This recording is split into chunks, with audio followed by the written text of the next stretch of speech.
નમસ્કાર વિદ્યાર્થી મિત્રો, આજે આપણે ધોરણ 11 સાયન્સના ફિઝિક્સ વિષયના છેલ્લા 2 ચેપ્ટર છે દોલનો અને તરંગો એનો અભ્યાસ છે એ ચાલુ કરવા માટે જઈ રહ્યા છીએ. પહેલો જ લેક્ચર છે આ દોલનનો ચેપ્ટર છે. એના વિશે પહેલાં આપણે વ્યવસ્થિત માહિતી બધી મેળવીશું તો તરંગો સમજવામાં છે આપણા માટે સરળતા રહી. ઓકે, તમારી શાળાકીય પરીક્ષાની દ્રષ્ટિએ જો વાત કરીએ અથવા સ્પર્ધાત્મક પરીક્ષાઓ જેવી કે JEEની પરીક્ષા છે એ ગ્રુપવાળા વિદ્યાર્થીઓ માટે કે બી ગ્રુપવાળા છે નીટની પરીક્ષા આપતા હોય તો કોઈ પણ પરીક્ષાને અનુલક્ષીને જોવા જઈએ તો આ બંને ચેપ્ટર છે ને ખૂબ અગત્યના છે. એનું વેઇટેજ છે ખૂબ વધારે હોય છે, બરાબર. એટલે આપણો પૂરતો એવો પ્રયત્ન રહેશે કે બની શકે એટલું ડિટેલમાં આપણે વ્યવસ્થિત સમજીશું અને હું મારા તરફથી એવી મહેનત કરીશ કે જો તમે વ્યવસ્થિત છે એ વિડીયો જોશો તો JEE કે નીટના પ્રશ્નો પણ તમે જે આ ચેપ્ટરના આધારિત જે કંઈ પૂછાયેલા હોય ભૂતકાળના પાછલા વર્ષોના પેપરમાં તો એ પણ તમે આરામથી સોલ્વ કરી શકો. એ લેવલ સુધી આપણે ભણવાનો પ્રયત્ન છે કરીશું, બરાબર. સારું, તો આજે પહેલો લેક્ચર છે પ્રસ્તાવના જ હોય અને જે કંઈ પ્રસ્તાવનાની અંદર આપણે ભણવાનું છે એ 3 પ્રકારની ગતિઓ આપણે ભણીશું: દોલિત ગતિ, આવર્ત ગતિ અને સરળ આવર્ત ગતિ. આ ત્રણેય વચ્ચેનો જે અમુક માઇનોર તફાવત છે, બહુ ઝાઝો તફાવત છે નહીં. આમ જોવા જાવ તમને બધું સરખું જેવું જ લાગશે, બરાબર. પણ એમાં મુખ્ય શું તફાવત છે ને એ ખાસ આપણે આજે સમજવાના છે. એ 3 ગતિઓ વિશે વાત કરીશું અને પછી 1-2 પ્રાચલો છે. પ્રાચલો તો બહુ વધારે શુદ્ધ ગુજરાતી શબ્દ થઈ ગયો, પેરામીટર્સ અંગ્રેજીમાં જેને કહીએ, અથવા અમુક વ્યાખ્યા, અમુક પદ આપણે શીખીશું, બરાબર. તો એના વિશે થોડી ઘણી વાત કરીશું. સૌથી પહેલાં આપણે વાત કરીએ દોલિત ગતિમાં. તો દોલિત ગતિ એટલે શું, પહેલાં વ્યાખ્યાને હું લખી દઉં ને પછી તમને ઉદાહરણથી પણ સમજાવવા પ્રયત્ન કરું. તો દોલિત ગતિની વ્યાખ્યા કંઈક આ રીતે થશે કે જો કોઈ કણ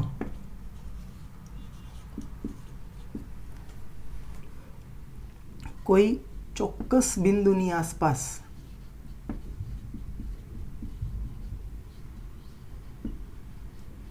ચોક્કસ બિંદુ માટે બીજો એક શબ્દ છે મધ્યમાન સ્થાન.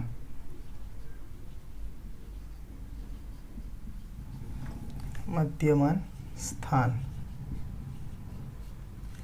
ની આસપાસ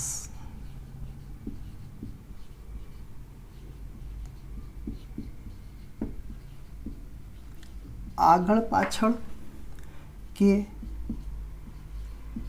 ઉપર નીચે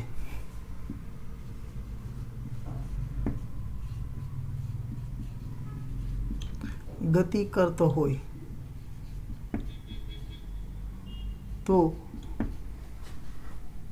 તેની આવી ગતિને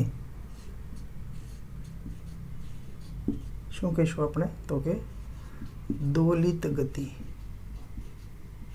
દોલિત ગતિને અંગ્રેજીમાં જો દોલનો છે ને એના માટે અંગ્રેજી શબ્દ છે ઓસિલેશન્સ. તો દોલિત ગતિને અંગ્રેજીમાં કહેવાય ઓસિલેટરી મોશન. JEE ને નીટની પરીક્ષા હોય ને તો એના માટે તમે ગુજરાતી મીડિયમમાં હો છતાં અમુક અંગ્રેજી શબ્દો આપણને ખ્યાલ હોવા જોઈએ, જે મુખ્ય પદ હોય એના. તો દોલિત ગતિ અથવા ઓસિલેટરી મોશન કહે છે, બરાબર. જો તમે લોકો અત્યારે ધોરણ 11 સાયન્સમાં છો તો ફિઝિક્સ લેબની અંદર દોલન સાદું લોલક કરીને પ્રેક્ટિકલ આવે છે. તો તમને દોલનો વિશે થોડો ઘણો ખ્યાલ તો હશે જ કે દોલન એટલે શું. સાદું લોલક તમે જે એક્ઝામમાં કરો છો, હું અહીં અત્યારે તમને બનાવીને બતાવું. સાદું લોલક એટલે કંઈ નહીં, કોઈ એક વસ્તુને તમે દોરી સાથે બાંધી દો તો એને લટકાવી દો એટલે એ સાદું લોલક કહેવાય. હું અહીંયા તમને સાદું લોલક બનાવીને બતાવું. તમારા ફિઝિક્સ લેબમાં તો શું હોય છે કે ઓલો લાકડાનો ગોળો હોય ને એને તમે દોરી સાથે બાંધીને પછી લટકાવતા હો. તો કોઈ પણ વસ્તુ ટૂંકમાં આપણે લટકાવી શકીએ. મારી પાસે લાકડાનો ગોળો નથી તો હું આ ડસ્ટરને લટકાવી દો, બરાબર.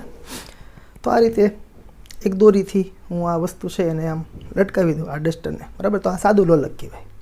હવે આ ડસ્ટરને હું આમ થોડું એવું ખેંચીને સ્થાનાંતર આપું, અહીંથી છોડી દઉં. સ્થાનાંતર આપું મતલબ કે એમને છોડી દઉં, કારણ કે ગુરુત્વાકર્ષણના કારણે પાછું ખેંચાશે, બરાબર.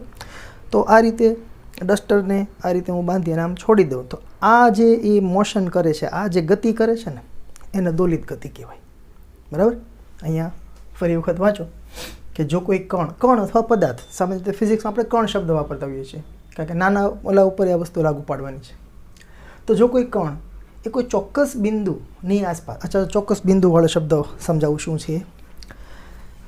આ રીતે તમે જ્યારે ડસ્ટરને બાંધીને રાખો છો, કોઈ બી વસ્તુને, લાકડાનો ગોળો કોઈ બી વસ્તુ હોય દોરીથી આપણે બાંધીને રાખીએ, તો આ જે એનું પોઝિશન છે ને, એની જે નેચરલ પોઝિશન, આ કોઈ ચોક્કસ બિંદુ, આપણે એનું મધ્યમાન સ્થાન કહીશું. તો આ સ્થાનની આસપાસ આ વસ્તુ જે છે એ આ રીતે ગતિ કરે છે, બરાબર. તો આવી જે ગતિ છે એને દોલિત ગતિ કહેવાય, બરાબર. અને અહીંયા પાછું મેં એમ પણ લખ્યું છે કે ભાઈ કોઈ કણ છે કોઈ ચોક્કસ બિંદુ અથવા મધ્યમાન સ્થાનની આસપાસ આગળ પાછળ કે ઉપર નીચે ગતિ કરતો. અચ્છા, ઉપર નીચે ગતિ કરે એટલે શું? જો હું તમને સમજાવું. અત્યારે જે આપણે વાત કરીને હમણાં એ કંઈક આવું છે.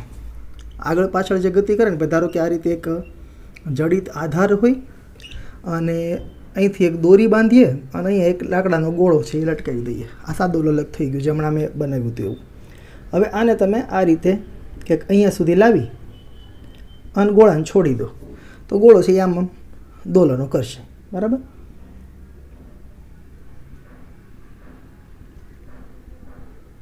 ઓકે, તો આ જે છે આગળ પાછળ ગતિ કરે છે. આ મધ્યમાન સ્થાન છે, બરાબર. મધ્યમાન સ્થાન અંગ્રેજીમાં કહેવાય ને મીન પોઝિશન. મીન પોઝિશન, બરાબર. અને એ ગોળાને તમે છોડી દો એટલે આમ ગતિ કરે છે, આગળ પાછળ ગતિ કરે છે. તો આ જે બે સ્થાન છે ને ના, કે ભાઈ તમે આ રીતે આ બાંધેલું છે, સપોઝ આ દોરી છે એવું વિચાર લો, અને હું અહીંયા સુધી લાવીને છોડી દઉં એટલે અહીંયા સુધીથી અહીંથી છોડી આપણે આમ જાય, ત્યાંથી પાછું અહીંયા આવે, ત્યાંથી પાછું આમ જાય, ત્યાંથી પાછું આમ આવે. તો આ જે બે બિંદુ છે ને કે જેની વચ્ચે એ દોલનો કરે છે, બરાબર. અંત્ય બિંદુ ગુજરાતીમાં કહીએ તો, અને ઇંગ્લિશમાં એના માટે નામ છે એક્સ્ટ્રીમ પોઝિશન. આ જે છે ને એની એક્સ્ટ્રીમ પોઝિશન કહેવાય, બરાબર. ગુજરાતીમાં કહીએ તો અંત્ય બિંદુ, બરાબર. એના ગતિપથના અંત્ય બિંદુઓ. તો એના ગતિપથના બે અંત્ય બિંદુઓ વચ્ચે કોઈ એક મધ્યમાન સ્થાનની આસપાસ આગળ પાછળ ગતિ કરે છે. ઓકે, તો આવી ગતિને દોલિત ગતિ કહેવાય. હવે વાત કરીએ આપણે પાછું જે દોરવાની વાત આવી હતી ઉપર નીચેવાળા શબ્દથી. તો ઉપર નીચેની ગતિ એટલે શું? તો તમે આવું પણ ઉદાહરણ લઈ શકો કે ભાઈ સપોઝ આ એક જડિત આધાર છે અને આધાર સાથે હું દોરી નહીં પણ એક સ્પ્રિંગ છે એને લટકાવી દઉં. આ રીતે એક સ્પ્રિંગ છે અને સ્પ્રિંગના છેડે એક કોઈ લાકડાનો બ્લોક કે કોઈ પણ વસ્તુ, કોઈ દળવાળી વસ્તુ છે એ આપણે એની સાથે ફિક્સ કરી દઈએ, બાંધી દઈએ, જડિત કરી દઈએ. હવે તમે આ જે બ્લોક છે ને એને તમે આમ નીચે તરફ ખેંચી અને છોડી દો, તો આ બ્લોક છે એ ઉપર નીચે થવાનો કે નહીં? તો અત્યારે આ બ્લોકની મીન પોઝિશન જે છે, મીન પોઝિશન એટલે કે એનું મધ્યમાન સ્થાન છે ને એ આ કહેવાશે. જે એની ઓરિજિનલ પોઝિશન હતી, એની પ્રાકૃતિક અવસ્થા, જ્યારે આપણે એના પર કોઈ બળ લગાડ્યું નહોતું, સ્પ્રિંગને ખેંચી નહોતી, ત્યારે એ બ્લોક ક્યાં હતો? તો એ એનું મધ્યમાન સ્થાન છે. અને હવે તમે આ બ્લોકને આમ નીચે તરફ ખેંચી છોડી દેશો એટલે આ બ્લોક છે એ કંઈક અહીંયા આવશે, પાછો ઉપર જશે, આમ આવશે, આમ દોલનો કરશે, બરાબર. તો આ ઉપર નીચે ગતિ કરે છે અને આ જે છે આગળ પાછળ ગતિ કરે છે. ઓકે, ખ્યાલ આવી ગયો દરેકને આટલી વસ્તુ? તો ફરી વખત વ્યાખ્યા જોઈ લઈએ કે જો કોઈ કણ કોઈ ચોક્કસ બિંદુ જેને આપણે મધ્યમાન સ્થાન કહીએ તો એની આસપાસ આગળ પાછળ કે ઉપર નીચે ગતિ કરતો હોય, બરાબર. તો આવી ગતિને શું કહેવાય? દોલિત ગતિ કહેવાય. ક્લિયર થઈ ગયું દરેકને વસ્તુ? એટલે ઓકે, દોલિત ગતિના ઉદાહરણ તરીકે શું? તો કે તો આ સાદું લોલક જે છે એ દોલિત ગતિ કરે છે, આ સ્પ્રિંગ સાથે બાંધેલો બ્લોક છે એ પણ દોલિત ગતિ કરે છે. આ સિવાય બીજા દોલિત ગતિના ઉદાહરણ તમે કઈ આપી શકો? તો કે ગિટાર તો ખ્યાલ હશે તમને, ગિટાર જોયું છે, ઓલા તાર આવે વગાડવાના, બરાબર, મ્યુઝિક બેન્ડમાં જે વગાડતા હોય, તો એ તારમાં જ્યારે આપણે વાઇબ્રેશન આપીએ આંગળીથી, તો તાર જે છે એ પોતાના મધ્યમ સ્થાનની આસપાસ વાઇબ્રેટ કરે ને, બરાબર. તો એ વાઇબ્રેશન જે થાય છે ને એ પણ દોલિત ગતિનું જ ઉદાહરણ છે, બરાબર. આ સિવાય બીજું અત્યારે કોઈ યાદ નથી આવતું મને, પણ તમે વિચારજો, તમારી રીતે જો કંઈ યાદ આવે તો કમેન્ટમાં લખજો બીજા કયા દોલિત ગતિના ઉદાહરણ છે. અત્યારે મને ધ્યાનમાં આ 3 ઉદાહરણ આવ્યા છે. સારું, તો આ થઈ ગઈ દોલિત ગતિની વાત. હવે વાત કરીએ આપણે આવર્ત ગતિની. આવર્ત ગતિ એટલે શું? 3 વસ્તુ આપણે સમજવાની છે: દોલિત, આવર્ત અને સરળ આવર્ત. અને આ ચેપ્ટરમાં છે ને મેઇન વસ્તુ જે છે ને એ સરળ આવર્ત ગતિ છે. એટલે આપણો હીરો પછી આવશે ને, એની એન્ટ્રી છેલ્લે જ હોય ને હીરોની હંમેશા. તો આવર્ત ગતિ એટલે શું? હવે આવર્ત શબ્દ જ આમ તો ગુજરાતી શબ્દ જ છે, સામાન્ય રીતે આપણે બોલચાલમાં બહુ ઉપયોગ નથી કરતા, પણ આવર્ત જે છે એનો અર્થ એવું થાય કે ભાઈ રિપીટ થતું હોય, પુનરાવર્તન. આપણે પુનરાવર્તન શબ્દ તો બધા સાંભળેલો હશે હા ને, કે ભાઈ એક વખત આપણે બધું વસ્તુ ભણી લઈએ, આખો અભ્યાસક્રમ પૂરો થઈ જાય પછી પુનરાવર્તન થાય, અરે રિપીટેશન ટૂંકમાં એમ, બરાબર. તો એ આવર્ત ગતિ એટલે શું? તો કે એવી ગતિ કે જે હંમેશા રિપીટ થતી હોય, બરાબર. કોઈ ચોક્કસ સમયના અંતે એ ફરી વખત એની એ વસ્તુ થતી હોય, તો એને આપણે આવર્ત ગતિ કહીએ. વ્યાખ્યા લખી દઉં અહીં એટલે તમારે પછી ભૂલાઈ ન જાય કે ભાઈ જો કોઈ કણ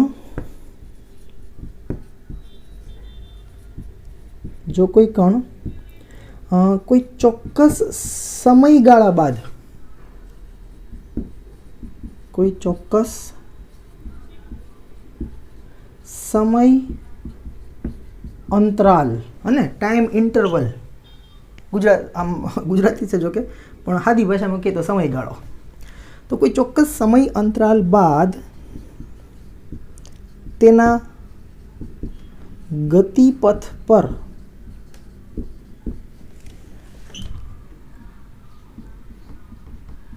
ગતિનું પુનરાવર્તન કરતો હોય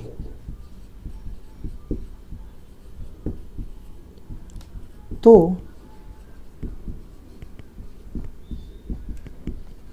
આવી ગતિને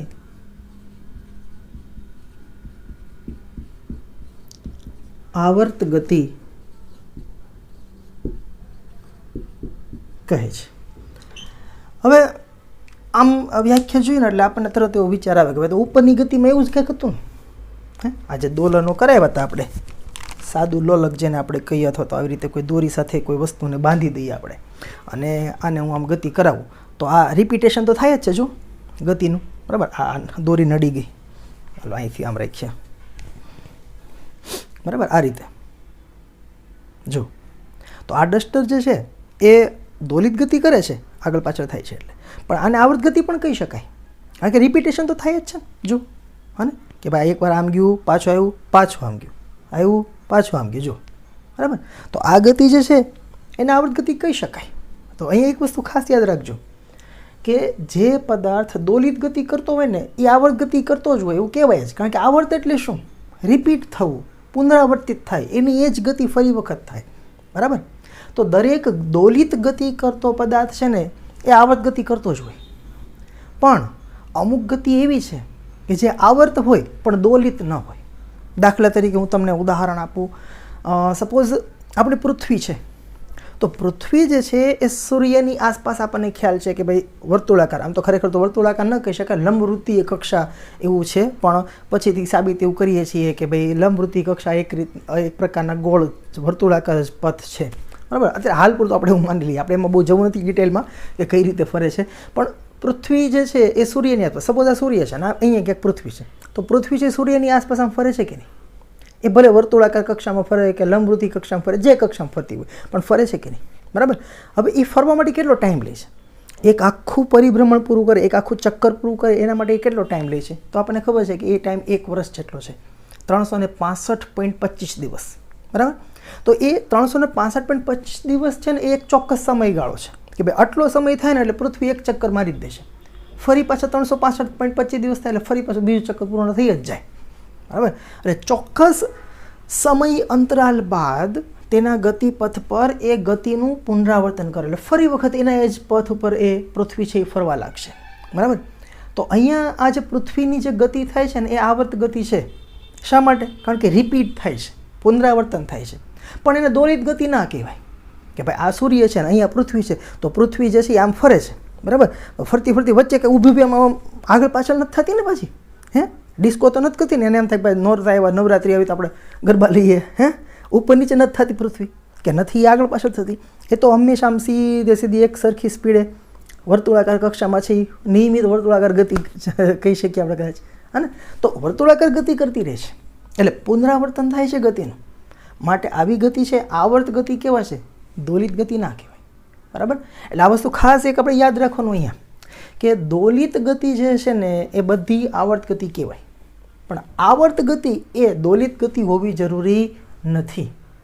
ખ્યાલ આવે છે વસ્તુ? એટલે આવર્ત ગતિ એટલે રિપીટ થતી હોય એવી ગતિ, જ્યારે દોલિત ગતિ એટલે રિપીટ તો થવાની જ છે પણ એ કોઈ એક ચોક્કસ બિંદુની આસપાસ આગળ પાછળ અથવા ઉપર નીચે ગતિ થતી હોય, તો એવી ગતિને દોલિત ગતિ કહેવાય. ક્લિયર? આ બંને વચ્ચેનો કન્સેપ્ટ પહેલાં વ્યવસ્થિત ખબર. આમ જોજો તો બધું હરખું જ છે, હે ને? દોલિત ગતિ આવત ગતિ છે, પણ આવત ગતિ દોલિત ગતિ હોવી જરૂરી નથી. બરાબર? હોઈ પણ શકે, ન પણ હોઈ શકે. યાદ રાખે કયા પ્રકારના તમે કિસ્સાની વાત કરો છો. સારું, તો આ બે ગતિ થઈ ગઈ. હવે ત્રીજું આવે છે સરળ આવત ગતિ. સરળ આવત ગતિ છે ને, એના શબ્દો થોડાક અઘરા છે થોડા. અહીંયા હું પહેલાં એની વ્યાખ્યા લખી દઉં, તમને દેખાય છે ને વ્યવસ્થિત પાછું?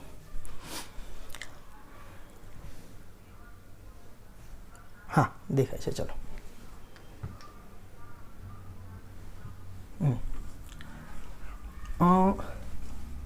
સરળ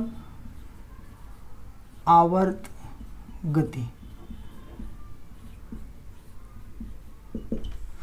સરળ આવર્ત ગતિ અંગ્રેજીમાં કહેવાય ને સિમ્પલ હાર્મોનિક મોશન. ઓકે, હવે સરળ આવર્ત ગતિ શું છે પહેલાં એની વ્યાખ્યા હું લખી દઉં, પછી તમને એક એક શબ્દ ઉપર સમજાવું. જો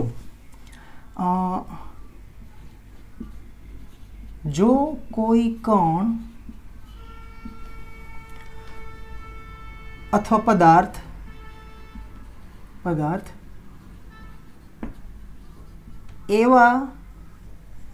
એવા પુનઃ સ્થાપક બળની અસર હેઠળ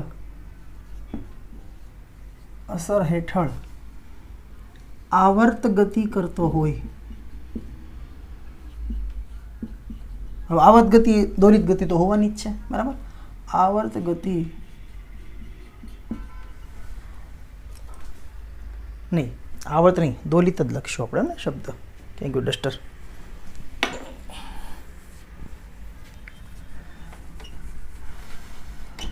અસર હેઠળ દોલિત ગતિ કરતો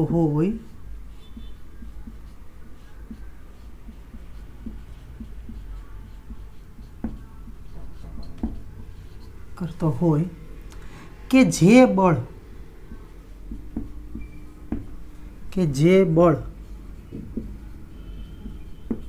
તેના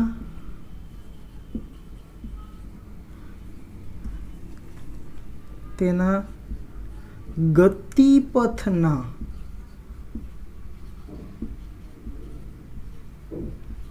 મધ્યમાન સ્થાન તરફની દિશામાં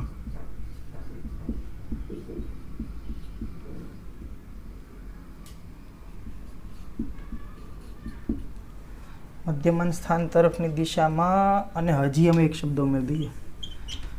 અઘરું કીધું છે એટલે અઘરું બનાવીને રહેશે તમ તારે. મધ્યમાન સ્થાન તરફની દિશામાં અને કણના મધ્યમાન સ્થાનથી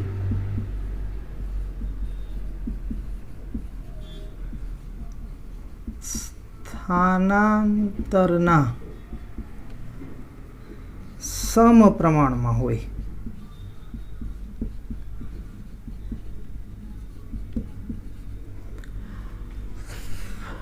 તો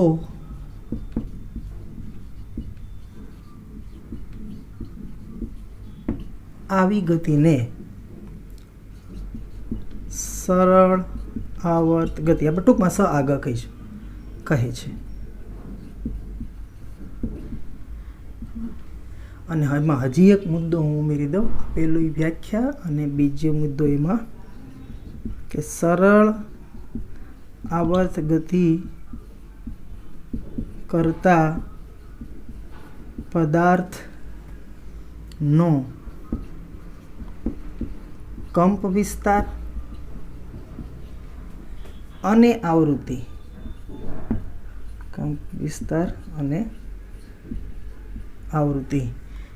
અચળ હોય છે. સારું, ચાલો હવે થોડુંક આમ લાગશે કે ભાઈ ઘણા બધા શબ્દો ભેગા કરી નાખ્યા. હા, હા, દેખાય છે વ્યવસ્થિત. તો દોલિત ગતિ ફરી વખત આપણે જોઈ લઈએ. દોલિત ગતિ એટલે શું? આગળ પાછળ અથવા ઉપર નીચે ગતિ થતી હોય કોઈ બિંદુની આસપાસ. આવત ગતિ તો ગતિનું પુનરાવર્તન થતું હોય, અહીંયા આગળ પાછળ થતી હોય, ઉપર નીચે થતી હોય, અથવા કોઈ વસ્તુની આસપાસ વર્તુળાકાર થતી હોય, એ બધી આવત ગતિ, ટૂંકમાં રિપીટેશન થતું હોય. બરાબર. હવે વાત કરીએ આપણે સરળ ગતિની. જો એક એક શબ્દને સમજીએ કે જો કોઈ કણ એવા પુનઃસ્થાપક બળની અસર હેઠળ દોલિત ગતિ કરતો હોય. હું તમને એક ઉદાહરણ આપું. માનો કે આપણે ઓલે હિંચકા ખાઈએ, બરાબર, હિંચકા ખાતા હોય ત્યારે આ રીતના કંઈક થતું હોય, બરાબર, આ રીતે. જો દેખાય છે મારો હાથ વ્યવસ્થિત દેખાય છે તમને? હું થોડુંક આમ આ રીતે રાખું, ચલો, આ રીતે ગતિ થતી હોય, બરાબર. તો આ જે ગતિ છે ને તમે ધ્યાનપૂર્વક જુઓ કે આ દોલિત ગતિ છે. પહેલાં તો હા કે ના? હે ને? જો આગળ પાછળ આ મધ્યમાન સ્થાન એની આસપાસ ગતિ કરે છે, એટલે આ દોલિત ગતિ છે, બરાબર. બીજી વસ્તુ કે આ જે ગતિ થાય છે ને એમાં તમે જુઓ ધ્યાનથી કે હું જ્યારે હું અહીંયા છેલ્લે પહોંચું ને અંત્ય બિંદુએ, ત્યારે મારો હાથ ધીમો પડી જશે. જો ખ્યાલ આવે છે? આપણે હિંચકા ખાતા ને ત્યારે આવું કંઈક થાય. તો જ્યારે અંતિમ બિંદુએ પહોંચે ને ત્યારે એનો વેગ 0 થઈ જશે, અને જ્યારે વચ્ચે હોય ને ત્યારે વેગ એનો મહત્તમ હોય. જો આ રીતના, અને હિંચકા આમ ખાતા હોય આપણે, તમે ધ્યાનથી જુઓ, વચ્ચેના બિંદુએ હાથ સ્પીડમાં વધારે હોય છે, જ્યારે આમ અંતિમ બિંદુએ પહોંચે ને ત્યારે એનો વેગ ઓછો થઈ જશે, બરાબર. આમ તો 0 થઈ જશે, 0 થાય એટલે પછી પાછો વળે, બરાબર. તો અહીંયા આગળ થાય કેવું કે જ્યારે એ મધ્યમાન સ્થાને હોય ને ત્યારે એનો વેગ મહત્તમ હોય, અને પછી જેમ જેમ આમ છે ને એ વસ્તુ ધીમી પડતી જાય, એનો વેગ ઘટતો જાય, અને અહીંયા ક્યાંક પહોંચે એટલે વેગ 0 થાય એટલે પાછું પડે, બરાબર. તો અહીંયા વેગ વધુ હતો, અને એ જ્યારે આમ ગયો ને ત્યારે અહીંયાનો વેગ 0 થઈ ગયો. તો મતલબ એવો થાય કે અહીંથી અહીંયા સુધી જ્યારે એ પદાર્થ ગયો ને, હિંચકો જ્યારે અહીંથી અહીંયા સુધી જાય ત્યારે એનો વેગ ઘટતો હશે. વેગ ક્યારે ઘટે? તો કે જ્યારે કોઈ પદાર્થ ઉપર લાગતું બળ ગતિની વિરુદ્ધ દિશામાં. અચ્છા, આની ગતિ કઈ દિશામાં હતી? જ્યારે પદાર્થ અહીંયા મધ્યમાન સ્થાનથી આમ જતો હતો, એટલે આમ હતી ગતિ, આમ હતી. તો આના ઉપર લાગતું બળ કઈ તરફ હશે? સામું હશે કે નહીં? ખ્યાલ આવે છે? એ જ રીતે જ્યારે ફરી આમ આવતો હોય, આ તરફની વાત કરીએ, તો જ્યારે અહીંયા 0 થાય, પછી અહીંયા વેગ વધતો જાય, અહીંયા જેવો પહોંચે ને પછી આમ ઉપર જાય એટલે પાછો અહીં ધીમો પડતો જશે પદાર્થ. તો અહીંયા વેગ મહત્તમ, અહીંયા વેગ 0. તો અત્યારે જ્યારે એ આમથી આમ જતો હશે ત્યારે વેગ ઘટતો હશે, એટલે બળથી સામું લાગતું હશે, બરાબર. તો પદાર્થ જ્યારે મધ્યમાન સ્થાનથી આ બાજુ જતો હોય ત્યારે બળ આમ લાગતું હતું, મધ્યમાન સ્થાનથી આ બાજુ જતો હોય ત્યારે પણ બળ આમ લાગતું હતું, બરાબર. તો બંને કિસ્સામાં બળ છે કઈ દિશામાં લાગે છે? આમ એમ કહી શકાય કે ગતિની વિરુદ્ધ દિશામાં, કે વસ્તુ આમ જતી હતી બળ આમ લાગતું હતું, અહીંથી આમ જતી હતી બળ આમ લાગતું હતું. પણ અત્યારે હું એવું કહીશ કે બંને કિસ્સામાં બળ જે લાગે છે ને એ મધ્યમાન સ્થાન તરફ લાગે છે, બરાબર. જો જ્યારે કોઈ કણ એવા પુનઃસ્થાપક બળ એટલે શું? આપણે અગાઉના પ્રકરણમાં ભણી ગયા છો તમે, વિકૃતિ ને બધું. પુનઃસ્થાપક બળ એટલે એવું બળ કે પદાર્થને પોતાની મૂળ સ્થિતિમાં લાવવા પ્રયત્ન કરે. ધારો કે શરૂઆતમાં હિંચકો આ રીતે હોય, સાદું લોલક કે હિંચકો જે કંઈ હોય એ પોતાની મૂળ સ્થિતિમાં હશે, પછી તમે એને આમ લઈને મૂકો તો એ આમ પોતાની મૂળ સ્થિતિ તો અહીંયા જ છે ને, એટલે પાછો આવવા પ્રયત્ન કરશે. આમ જાય તો આમ આવવા પ્રયત્ન કરશે. ખ્યાલ આવે છે? તો એવું એક પુનઃસ્થાપક બળ લાગે, એની મૂળ સ્થિતિમાં લાવવા માટે પ્રયત્ન કરે એવું બળ લાગે. હા, તો જો કોઈ કણ એવા પુનઃસ્થાપક બળની અસર હેઠળ દોલિત ગતિ કરતો હોય કે જે બળ તેના ગતિપથના મધ્યમાન સ્થાન તરફની દિશામાં, જો આ વસ્તુ સમજાણી. પહેલાં તો પુનઃસ્થાપક બળ શબ્દ ખ્યાલ આવ્યો. પુનઃસ્થાપક બળ એટલે પોતાની મૂળ સ્થિતિમાં, પદાર્થને પોતાની મૂળ સ્થિતિમાં, મૂળ એની જે સ્થિતિ હતી ત્યાં લાવવા માટે એને જે બળ લાગે પુનઃસ્થાપક બળ કહીએ આપણે. દોલિત ગતિ કરે છે. દોલિત ગતિ શબ્દ સમજાણો? આમ આગળ પાછળ ગતિ કરે છે. આ બળ જેને પુનઃસ્થાપક બળ લાગતું હોય એ બળ કેવું હોય? તો કે તેના ગતિપથના મધ્યમાન સ્થાન તરફની દિશામાં લાગતું હોય, તો જ એને પોતાની મૂળ પોઝિશને લાવવા માટે પ્રયત્ન કરતું હશે. અને પાછું એવું કીધું છે કે કણના મધ્યમાન સ્થાનથી સ્થાનાંતરના સમપ્રમાણમાં, બરાબર. સ્થાનાંતરના સમપ્રમાણમાં એટલે શું? મેં તમને એક આ લોલકવાળું ઉદાહરણ આપ્યું. બીજું ઉદાહરણ આપણે સ્પ્રિંગનું પણ લઈ શકીએ. જો ધારો કે આપણી પાસે કંઈક આ રીતની એક સ્પ્રિંગ છે, આ એક જડિત આધાર છે અને અહીંયા સ્પ્રિંગ છે, અને અહીંયા બ્લોક લટકાવેલો છે. આ બ્લોકને તમે માનો કે અહીં સુધી ખેંચી લીધો, ધારો કે અહીં સુધી, બરાબર. દેખાય છે કે આ જોઈ લો જરા, ક્યાં ગયું? હા, ચલો દેખાય છે. ઓકે, તો આ જે બ્લોક છે એને તમે અહીંયા સુધી ખેંચી લીધો, બરાબર. હવે જ્યારે તમે એને છોડી દો તો આ બ્લોક છે ને કંઈક આ રીતના ગતિ કરતો હશે. જો હું આમ તો પેનથી દૂર નાખો, વાંધો નહીં આવે.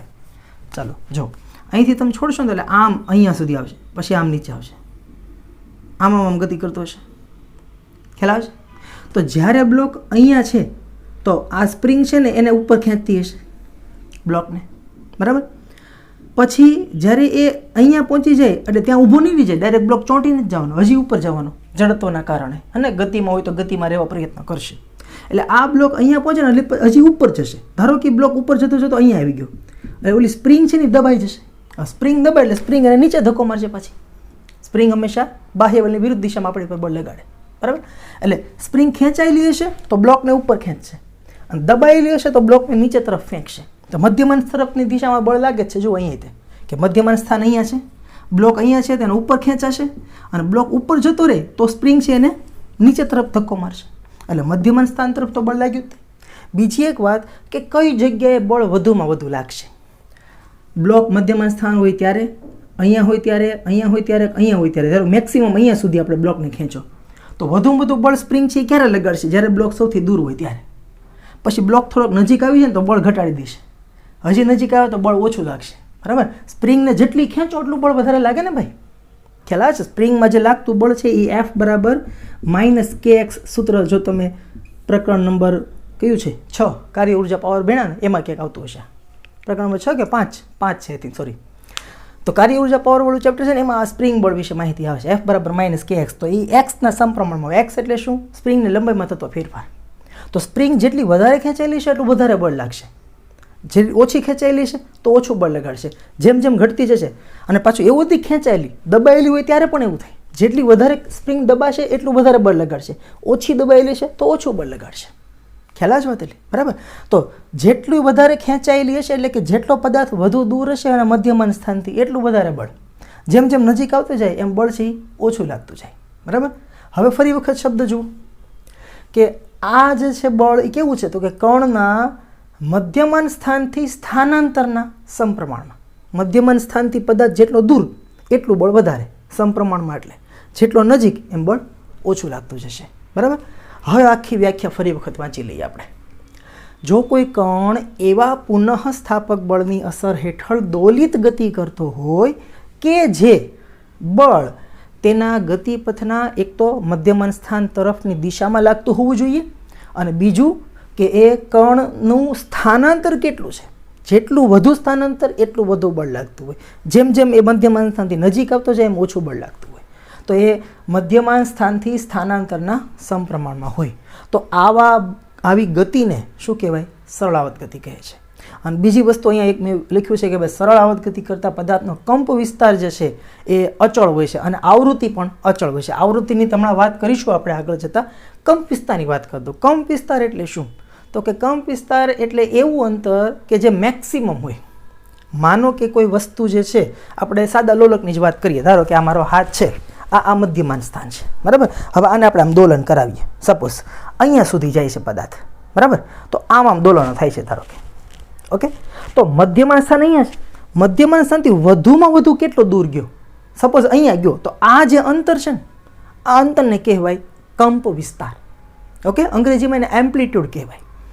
કંપ વિસ્તાર એટલે ફરી વખત દોલિત ગતિ કરતો પદાર્થ અથવા તો સરળાવત ગતિ કરતા પદાર્થનું તેના મધ્યમાન સ્થાનથી મહત્તમ જે સ્થાનાંતર થઈ શકતું હોય, વધુમાં વધુ પદાર્થ કેટલો દૂર જઈ શકે છે, આ અંતરને કહેવાય કંપ વિસ્તાર. અને હજી પાછું મેં આગળ અહીંયા એવું લખ્યું છે કે સરળાવત ગતિ કરતા પદાર્થનો કંપ વિસ્તાર કેવો હોય? અચળ હોય. એટલે આ એક બહુ સમજવા જેવો પ્રશ્ન છે, બહુ સમજવા જેવી વાત છે. આ ધ્યાન આપજો ખાસ વ્યવસ્થિત. હું તમને એમ કહું, ધારો કે અત્યારે આની જ વાત લો. જો આ ડસ્ટર છે, બરાબર, અને હું દોરીથી આમ બાંધી દઉં. અરે આડી આવશે ને પછી દોરી, કા ચલો આ રીતે રાખી, હાલો આ અહીંયા દોરીથી બાંધી દઉં. આ એનું મધ્યમાન સ્થાન. હું એક એક વસ્તુ બોલતો જાઉં છું, તમને બધાને એ શબ્દો ક્લિયર થતા હોવા જોઈએ. આ જે દોરીથી મેં વસ્તુ બાંધી અને સાદું લોલક કહેવાય, બરાબર. અત્યારે આ બ્લોક, આ લાકડાનો બ્લોક જે જગ્યાએ છે એને એનું મધ્યમાન સ્થાન કહેવાય, બરાબર. પછી આ લાકડાના બ્લોકને હું આટલો ખેંચીને છોડી દઉં તો આ જે બિંદુ છે એનું અંત્ય બિંદુ કહેવાય, એના ગતિપથનું. પછી આને હું છોડી દઈશ ત્યારે આ જે ગતિ થાય એને દોલિત ગતિ કહેવાય, કારણ કે દોલનો કરે છે, બરાબર. બીજી વાત, આ ગતિને આવર્ત ગતિ પણ કહેવાય, કારણ કે એ પુનરાવર્તન કરે છે. બધું આખી બધી વસ્તુ હું રિપીટ કરું છું આ એક જ પ્રયોગની અંદર, ખાસ બધા શબ્દોમાં બોલું છું, ધ્યાન આપજો. સાદું લોલક, મધ્યમાન સ્થાન, આ એનું અંત્યબિંદુ, આ છોડી દઈએ એટલે આ ગતિને દોલિત ગતિ કહેવાય, અને આને આવર્ત ગતિ પણ કહેવાય, કારણ કે આ રિપીટેશન થાય છે. દોલિત ગતિ શા માટે? કારણ કે આગળ પાછળ ગતિ થાય છે. પણ આ જે ગતિ છે ને આની, એ સરળ આવર્ત ગતિ નથી. શા માટે? જો ધ્યાન આપજો, સરળ આવર્ત ગતિ કેમ નથી એમ. તો કે જ્યારે હું આ લાકડાના બ્લોકને ધારો કે અહીં સુધી લાવીને છોડી દઉં, બરાબર, તો આ છોડીશ એટલે શું થશે? ધારો કે હું અહીંયાથી છોડું છું, બરાબર, તો અહીંથી છોડીશ એટલે આ બ્લોક અહીં સુધી જશે, પછી પાછો આવશે. શું પાછો મારા હાથ સુધી આવી જશે? મેં જ્યાંથી છોડ્યું ત્યાં જ આવશે? તો નહીં આવે. હવાના અવરોધના કારણે થોડોક આગળથી જ પાછો વળી જશે. જોજો, તમે ધ્યાનથી જોજો, હું મારો હાથ ત્યાં ને ત્યાં રાખીશ, બરાબર. જુઓ, આ રીતે દોરી અહીંયા સુધી રાખો, બરાબર, હું છોડી દઉં, હાથ મારો ત્યાં ને ત્યાં રાખીશ ને, બરાબર. જો આ આંગળી છે ને, હા, એના ઉપર ધ્યાન આપજો. અહીંથી હું છોડી દઉં, ત્યાં ને ત્યાં આવે કે નહીં જોવાનું છે. જો આવ્યું ન આવ્યું ને, ખ્યાલ આવી ગઈ વસ્તુ એટલે. તો અહીંયા એનો કંપ વિસ્તાર છે ને અચળ નથી રહેતો. કંપ વિસ્તાર એટલે શું? મધ્યમાન સ્થાનથી વધુ કેટલો દૂર જાય. ધારો કે શરૂઆતમાં હું અહીંયા સુધી લઈ ગયો, તો મધ્યમાન સ્થાન અહીંયા હતું, અહીંયા સુધી લઈ ગયો, એટલે આ જે અંતર છે ને કંપ વિસ્તાર છે, બરાબર. તો અત્યારે એનો કંપ વિસ્તાર ધારો કે આ 20 સેન્ટીમીટર જેટલું છે, બરાબર. હવે આને હું છોડી દઉં તો જ્યારે એક દોલન કરશે ને ત્યારે જો અહીંથી પાછો વળી ગયો, જો પછી અહીંથી વળી ગયો, જો અને ધીમું પડી ગયું, એના દોલનો મંદ પડતા જાય. એટલે પહેલી વખતમાં ધારો કે આમ દોલન કરે, આમ આમ આમ હિંચકા ખાય છે, એ હિંચકા સતત ચાલુ રહેવા જોઈએ, આમ જ તે. જો આમ, જો આ સરળ આવર્ત ગતિ છે, ખ્યાલ આવે છે? સમજાય છે? દરેક દેખાય છે ને પહેલાં તો બધાને? હા, જો ફરી વખત ધ્યાન આપજો. આ મારો હાથ છે ને હિંચકો છે એમ સમજી લો. આ મધ્યમન સ્થાન, આ અંત્યબિંદુ, આ જે ગતિ છે એ દોલિત ગતિ છે, ઓકે, કારણ કે આગળ પાછળ થાય છે. પછી આ ગતિ આવર્ત ગતિ પણ છે, કારણ કે રિપીટેશન થાય છે. ખ્યાલ આવે છે ને દરેકને? આ ગતિ જે છે એ સરળ આવર્ત ગતિ પણ છે. શા માટે? કારણ કે કંપ વિસ્તાર ફિક્સ રાખું છું. જો અહીં સુધી ગયું, પછી અહીંયા, પછી અહીંયા, પછી અહીંયા. જો અગર આવું થતું હોત ને, આપણે એક જ વખત હિંચકો નાખીને છોડી દઈએ ને તો આવું થાય. જોજો, ધ્યાન આપજો, ધ્યાનથી જોજો બધા. અહીંથી ધારો કે હિંચકો આપણે છોડ્યો,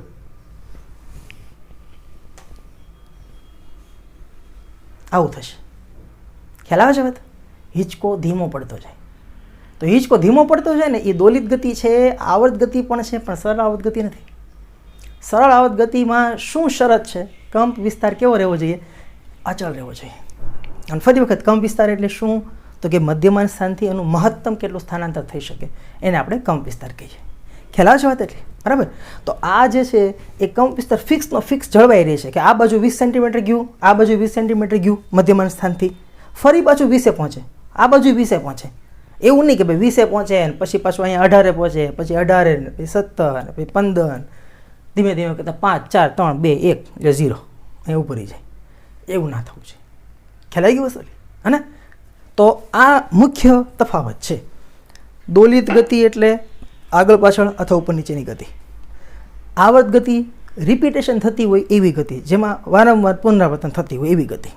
પણ સરળ આવર્ત ગતિ એટલે શું? તો સરળ આવર્ત ગતિ છે ને દોલિત ગતિ પણ છે, આવર્ત ગતિ પણ છે, પણ શરત એટલી છે કે એ અચળ કંપ વિસ્તારવાળી ગતિ છે, બરાબર. અને એના શબ્દો જે છે થોડાક અઘરા મેં અહીંયા જે વાપરેલા છે કે જો કોઈ કણ એવી રીતે દોલિત કરતો, એવા બળની અસર હેઠળ દોલિત ગતિ કરતો હોય કે જે બળ તેના ગતિમાન જે ગતિપથ હોય એના મધ્યમાન સ્થાનની તરફની દિશામાં લાગતું હોય, અને બીજું કે આ બળ તેના સ્થાનાંતરના સમપ્રમાણમાં હોય, બરાબર. તો આવી ગતિને શું કહેવાય? સરળ આવર્ત ગતિ કહેવાય. બરાબર. આપણે પછી ઉદાહરણ જ્યારે લઈશું, દાખલા બધું ગણશું ત્યારે તમને વધારે એનો કન્સેપ્ટ છે ક્લિયર થતો જશે.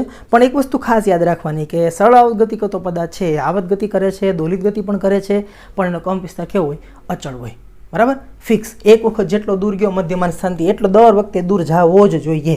એ પછી આમ ધીમું ધીમું દોલનો મંદ પડતા જાય એવું ના ચાલે. ઓકે, સારું, ચાલો. તો કંપ વિસ્તાર શબ્દથી બધા ક્લિયર થઈ ગયું બધાને? કંપ વિસ્તાર એટલે શું? તો કે ભાઈ મધ્યમાન સ્થાનથી, કંપ વિસ્તાર એટલે શું? મધ્યમાન સ્થાનથી મહત્તમ સ્થાનાંતર જે થાય કણનું, બરાબર, એને કહેવાય કંપ વિસ્તાર. સારું, હજી બે એક વસ્તુ છે આપણે અહીંયા જગ્યા છે તો સાથે સાથે લખી જ દઈએ. એમાં એક છે આવર્તકાળ અને બીજું છે આવૃત્તિ. આમ તો તમે લોકો પરિચિત હશો થોડા ઘણા નથી. આવર્તકાળ એટલે શું? તો અત્યાર સુધી જો તમે ફિઝિક્સ લેબમાં જઈને આવેલા હોય ઓલો પ્રયોગ કરેલો હોય તો એવું કહેતા કે ભાઈ એક દોલન કરવા માટે લાગતો સમય, કે વસ્તુ છે એ આમથી આમ જાય. દોલન એટલે શું? પાછું યાદ રાખજો, જો અહીંથી છોડી દો ને તમે કોઈ વસ્તુને તો એ સામે જાય અને પાછી પોતાની મૂળ સ્થાને આવે ત્યારે એક દોલન પૂરું થયું કહેવાય. એવું નહીં અહીંથી સામે સુધી જાય એટલે એક દોલન, એમ નહીં. અહીંયાથી શરૂ કરો, સામે જાય, પાછું પોતાનું મૂળ સ્થાને આવે ત્યારે એક દોલન થયું કહેવાય. બરાબર, તો એક દોલન કરવા માટે લાગતો સમય છે એને આવર્તકાળ કહેવાય. અથવા પૃથ્વીના કિસ્સામાં વાત કરીએ તો પૃથ્વી જે છે સૂર્યની આસપાસ એક પરિભ્રમણ કરે છે, તો એક વર્તુળ ચક્કર લગાવવા માટે જે સમય લાગે એને તમે શું કહેવાય આવર્તકાળ કહી શકો. બરાબર, પણ એક જનરલ વ્યાખ્યા આપવી હોય ને તો એને કંઈક આપણે આ રીતે લખી શકીએ. પેન કેમ મૂકે? અરે હા, જનરલ વ્યાખ્યા લખવી તો આવી રીતે લખી શકાય કે જે સમય અંતરાલ બાદ, જો આપણે આવર્ત ગતિવાળામાં લખ્યું હતું ચોક્કસ સમય અંતરાલ, જે સમય અંતરાલ બાદ ગતિનું પુનરાવર્તન થતું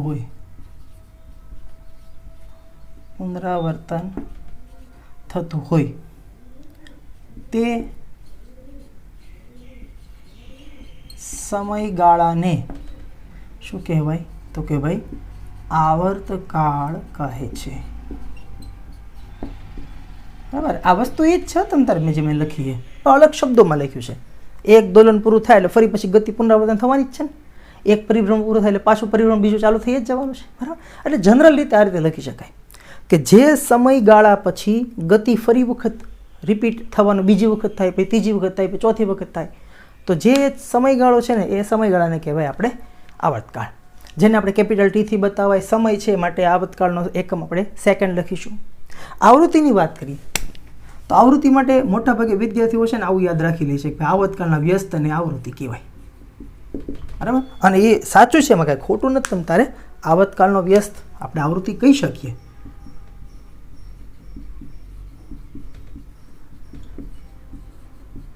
આવર્તકાળના વ્યસ્તને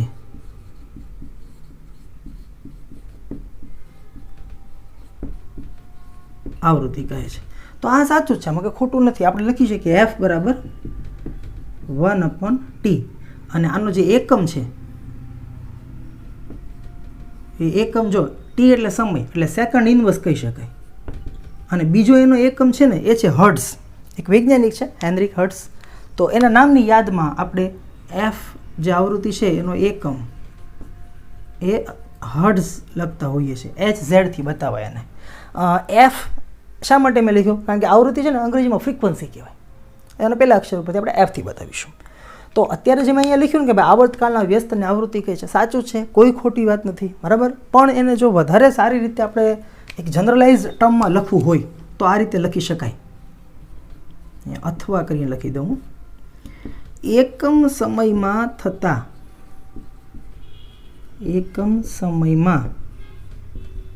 થતા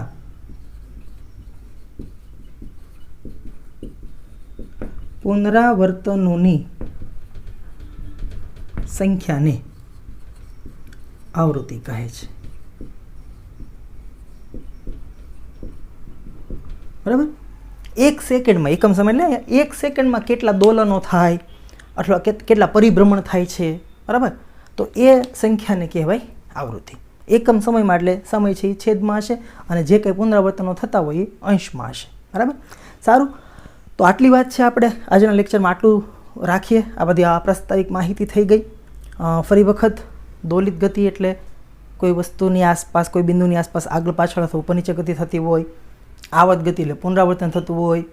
સરળ આવર્ત ગતિ એટલે એવી ગતિ કે જેમાં એક એવું બળ લાગતું હોય કે જે બળની અસર હેઠળ દોલિત ગતિ થતી હોય કે એ બળ છે એ હંમેશા મધ્યમાં સ્થાન તરફ લાગતું હોય, અને બીજું કે પદાર્થના સ્થાનાંતરના સમપ્રમાણમાં હોય. બરાબર, સરળ આવર્ત ગતિ એક પ્રકારની આવર્ત ગતિ જ છે, પણ શરત માત્ર એટલી છે કે એમાં કંપ વિસ્તાર કેવો હોય? અચળ હોય. અને આવૃત્તિ એટલે એકમ સમયમાં થતા દોલનોની સંખ્યા, પુનરાવર્તનોની સંખ્યા છે એ ફિક્સ રહેતી હોય, જળવાઈ રહેતી હોય, એ ઓછી ન થવી જોઈએ. ભાઈ 1 સેકન્ડમાં પહેલાં ધારો કે 1 દોલન થયું, પછી 2 સેકન્ડ 1 દોલન થયું, તો એ સરળ આવર્ત ગતિ ન કહેવાય, એ ધીમું પડી ગયું કહેવાય. બરાબર, એની ઝડપ છે એ ફિક્સ રહેવી જોઈએ. ઓકે, તો પછી આવર્તકાળ ને આવૃત્તિ, આટલા મુદ્દા છે આપણે આજના લેક્ચરમાં થિયોરેટિકલ વસ્તુ શીખ્યા. હવે પાઠ્યપુસ્તકમાં એક ઉદાહરણ છે, પહેલાં હું જોઈ લો, અહીંથી તમને દેખાય છે કેવું કેમ, આમ તો દેખાય છે. ચલો ને અહીંયા હું લખી દઉં. પાઠ્યપુસ્તકમાં છે ને એક ઉદાહરણ આપેલું છે, અહીં લખી દઉં છું. આ પ્રકરણ અત્યારના પાઠ્યપુસ્તકમાં છે ને 13મું છે, એટલે ઉદાહરણ 13.1 એવું લખેલું છે. એમાં એવું કીધું છે કે આપણું જે માનવ શરીરનું હૃદય છે ને એ 1 મિનિટમાં 75 વખત ધબકે છે. 1 મિનિટમાં કેટલી વખત? 75 વખત ધબકે છે. તો આવર્તકાળ અને આવૃત્તિ શોધવાના છે આપણે. આવર્તકાળ એટલે શું? જો શું કીધું આપણે, જે સમય અંતરાલ બાદ ગતિનું પુનરાવર્તન થતું હોય. તો અહીંયા ગતિનું પુનરાવર્તન, અહીંયા ધબકવું છે, જે ધબકે છે હૃદય, બરાબર, એ આમ કાંક આમ આગળ પાછળ ધબકતું હશે, અથવા તો આમ થતું હશે, જેમ થતું આપણે તો જોવા નથી ગયા. તો એક ધબકારો કેટલા ટાઈમમાં થાય? બરાબર, એક ધબકારા માટે લાગતો સમય એને આપણે અહીંયા આવર્તકાળ કહીશું. દોલન હોય તો 1 દોલન માટે સમય, વર્તુળાકાર ગતિ હોય તો 1 ભ્રમણ માટેનો સમય. બરાબર, તો અહીંયા તમે કઈ રીતે લખી શકો? જો અહીંયા હું ત્રિરાશિ મૂકું, આ તરફ લખું ધબકારાની સંખ્યા, ધબકારાની સંખ્યા, અને અહીંયા લખીએ આપણે સમય, કે અગર જો 75 વખત ધબકી જાય ને હૃદય, તો એના માટે એક મિનિટ એટલે કેટલી સેકન્ડ થાય? 60 સેકન્ડ લાગે. તો 1 વખત ધબકવામાં કેટલો ટાઈમ લાગશે? દેખાય છે કે આ વસ્તુ? ઘણી વખત એવું થતું હોય કે બહુ નીચે જતો રહે. ચાલો, હા દેખાય છે. ઓકે, તો અહીંથી ત્રિરાશિમાં હવે તમને સાદુરૂપ આપતા તો આવડશે જ ને. અહીંથી તમે જે મળે સમય એને આપણે ટી કહી દે, આવર્તકાળ, તો આ ઉપર જશે, પેલું છેદમાં આવશે, એટલે 60 સેકન્ડ ભાગ્યા 75, 15 ચોક 60, 15 પંચા 75, 4 ભાગ્યા 5, 5 અઠ્ઠા 40 થાય, એટલે 4 ભાગ્યા 5 કરશો ને તો તમને ટી બરાબર મળશે 0.8 સેકન્ડ. ઓકે, તો આ થઈ ગયો આવર્તકાળ.